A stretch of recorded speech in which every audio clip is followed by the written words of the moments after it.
This plate shows the food groups we need to eat every day and is called the Balanced Daily Plate.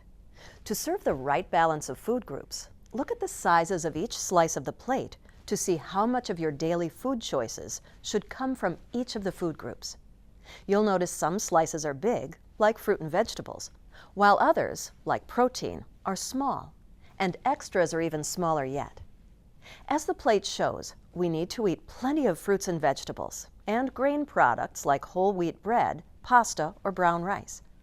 We also need to eat some dairy foods, such as low-fat milk or yogurt, as well as lean meat, fish, eggs, or beans. We don't need to eat all the foods shown in each section at every meal, or even every day. But we do need to eat some food from each of these groups throughout the day, the exception being the extras group, of course. We don't need to eat anything from this group every day, or at all. Everything we eat during the course of the day at meals and snacks, as well as the things we drink, should come from these food groups.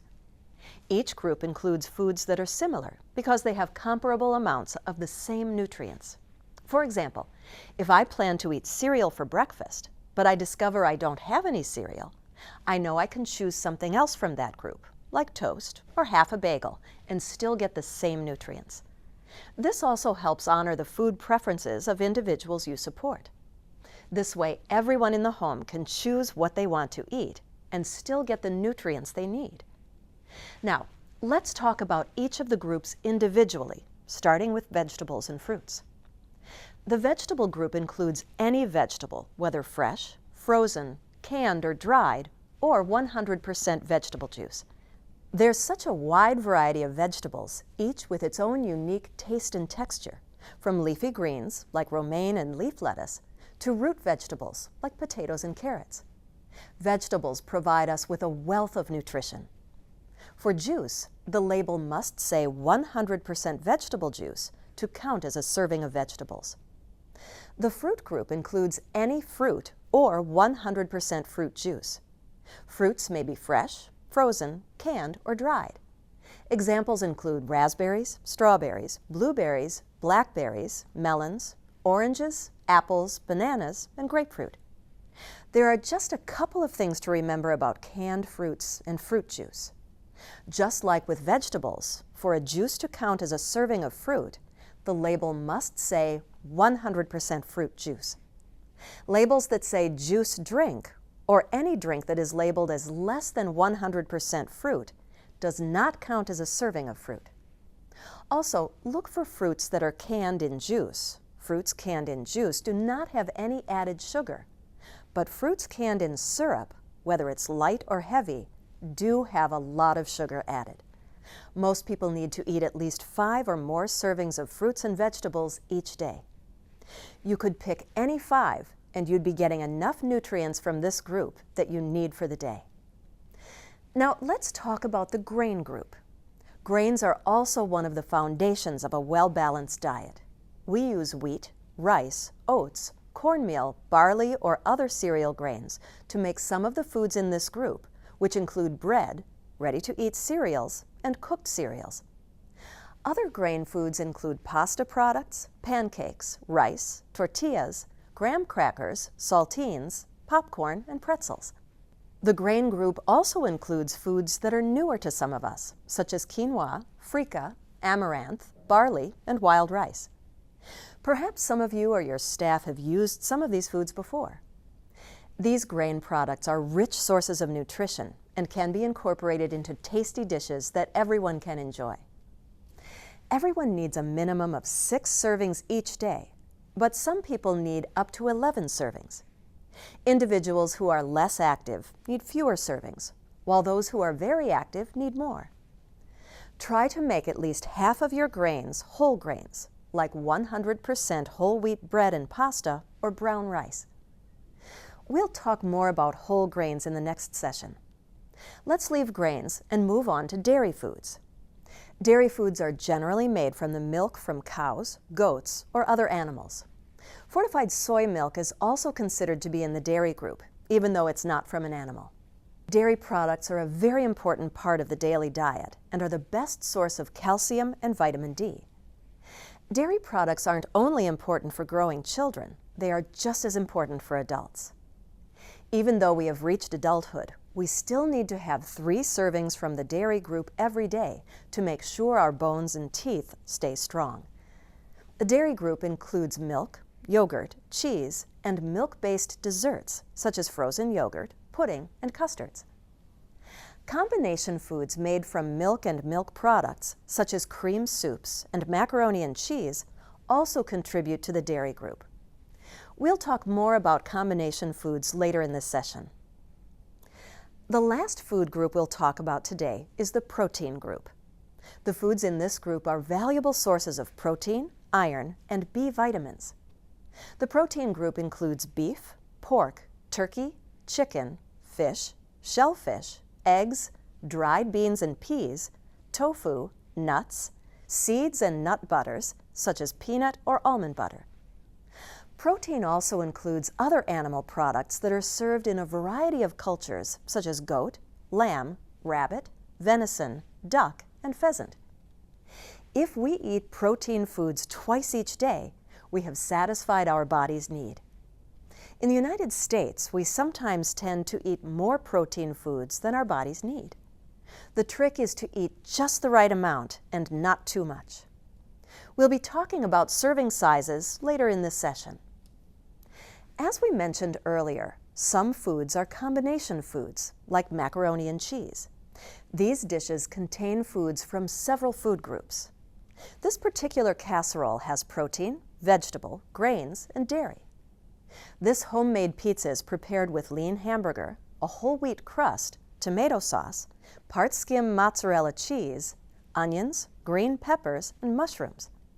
This pizza is a healthy combination food.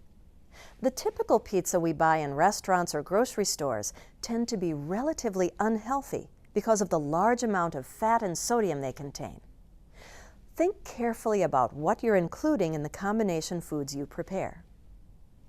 Although combination dishes include several foods, it might not include everything you need. If it doesn't, make sure you add the food group that is missing to the meal to round it out. Now we need to talk about what a healthy serving size is. Sometimes it's hard to know what a healthy serving size is because there are so many different reference points. For example, this is a typical serving of pasta served in a restaurant, and this may be the amount of pasta you typically put on your plate. This is actually what a healthy serving size of pasta looks like. That's quite a difference, isn't it? How do we go about making sure we're serving the right portion size? A healthy serving of food can be measured with a measuring cup or measuring spoon, or something that you always have with you, your hand. Parts of your hand can be a guide to measure a serving size. As we just saw, it's important to measure the amount of food that's served. If we guess, we'll likely serve too much food and too many calories to individuals. Involve the individuals you support to portion out their own foods by using these methods. Use a measuring cup or your fist to measure the following foods: casseroles, cereal, fresh fruit, salad, soup, yogurt, and milk. Use the palm of your hand to measure meats such as salmon, chicken breast, pork, and beef.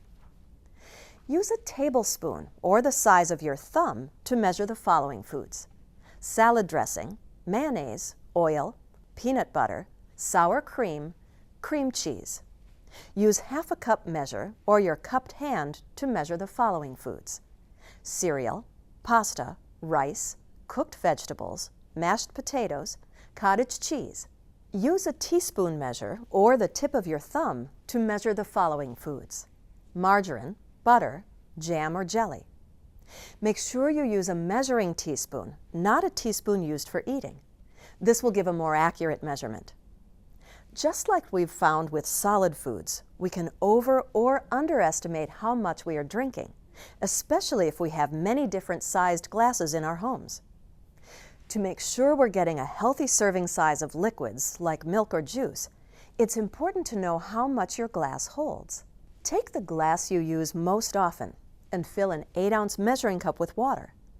Now pour it into your glass. How much of it does it fill? This is a healthy serving of milk. Make a mental note of how full the glass should be to give an 8-ounce serving. A healthy serving of juice is 6 ounces. Take the glass you used most often for juice and fill a 6-ounce measuring cup with water. Pour it into your glass. How much does it fill? This is a healthy serving of juice. Make a mental note. You can't always tell by looking at a glass how much it holds. Tall, skinny glasses usually hold less, and short, wide glasses usually hold more. But the best bet is to measure before you pour. Similarly, we can't always easily tell by looking at our plates how much food we actually have. Each of these plates has the same amount of food on it. As you can see, if you eat from a smaller plate, the food portion looks bigger. The size of your plate really does matter when deciding how much food you would actually put on your plate. For example, on a large plate, a healthy serving size of pasta looks like you don't have much to eat. If you place the same amount of pasta on a smaller plate, it looks like you have the right amount. Studies show that people who eat from smaller plates actually eat less. We eat with our eyes first. If you don't see enough food on your plate, you're going to think you need more. So reach for the smaller plates first. Here's a summary of the main points I've made. Follow the balanced daily plate to serve the right balance of foods individuals need each and every day. We all need to eat from each of the food groups every day to be healthy. Fruits, vegetables, and grains should be the foundation of our diet. We need dairy and protein foods too, but not in large quantities. And finally, use a measuring cup, measuring spoon, or parts of your hand to measure a healthy serving size.